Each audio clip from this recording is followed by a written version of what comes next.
Vou falar um pouco sobre a origem das leis trabalhistas. A CLT surgiu pelo Decreto de Lei número 5.452, em 1º de maio de 1943, sancionado pelo então presidente Getúlio Vargas, unificando toda a legislação trabalhista existente no Brasil. Seu principal objetivo é a regulamentação das relações individuais e coletivas do trabalho. A CLT é o resultado de 13 anos de trabalho desde o início do Estado Novo até 1943, de destacados juristas que se empenharam em criar uma legislação trabalhista que atendesse à necessidade de proteção do trabalhador, dentro de um contexto de Estado regulamentador.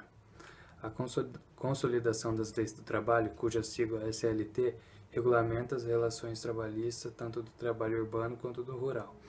Desde sua publicação já sofreu várias alterações visando adaptar o texto às nuances da modernidade. Apesar disso, ela continua sendo o principal instrumento para regulamentar as relações de trabalho e proteger os trabalhadores. Bom, eu vou falar um pouco sobre por que existem as consolidações das leis trabalhistas. A CLT surgiu pelo decreto de número 5.452, no dia 1º de maio de 1943, sancionada pelo então presidente Getúlio Vargas, unificando todas as legislações trabalhistas existentes no Brasil. Seu principal objetivo é a regulamentação das relações individuais e coletivas do trabalho, nela previstas.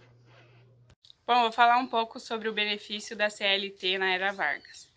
Em 1943, editou a Consolidação das Leis Trabalhistas, um conjunto de normas criada desde os anos 30 para proteger os trabalhadores. Bom, Getúlio fez uma comissão para estudar a legislação trabalhista e agrupar aquelas regras num único texto de lei.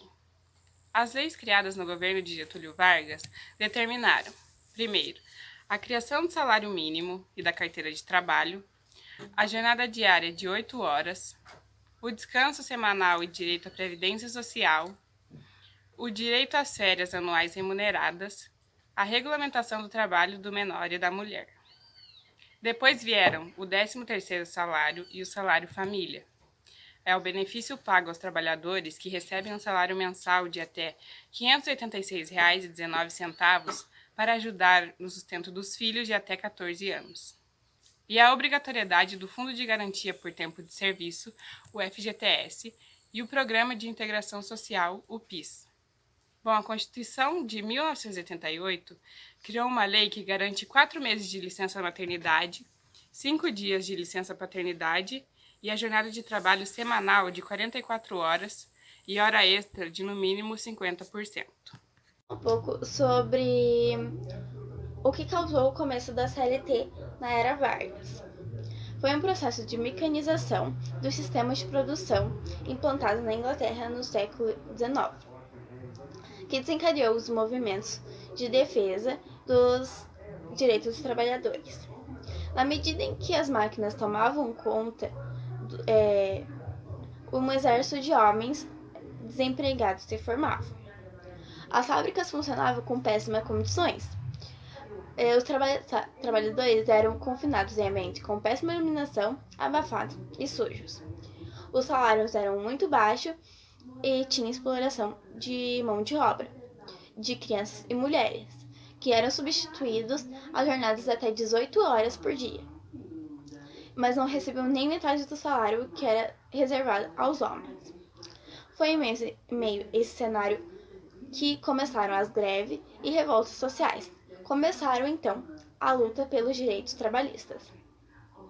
Os empregados das fábricas começaram as trade unions, espécie de sindicatos, que desencadeavam movimento por melhores condições de trabalho. Tais manifestações serviram de inspiração para a formação de movimentos organizados de operários brasileiros. No Brasil, desde a abolição da escravatura, a primeira fase da consolidação dos direitos trabalhistas durou por 4 décadas.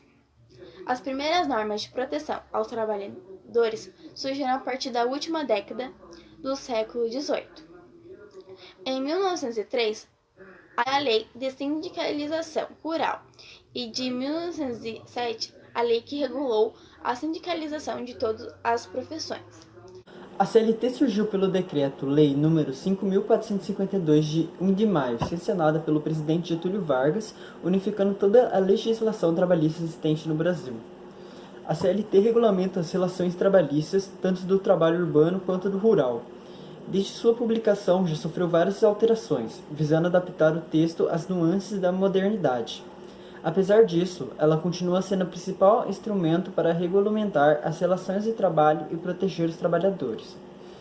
Seus principais assuntos são carteira de trabalho, jornada de trabalho, períodos de descanso, férias, medicina do trabalho, categorias especiais de trabalhadores, proteção de trabalho da mulher, contratos individuais de trabalho, organização sindical, convenções coletivas, fiscalização, justiça do trabalho e processos trabalhistas.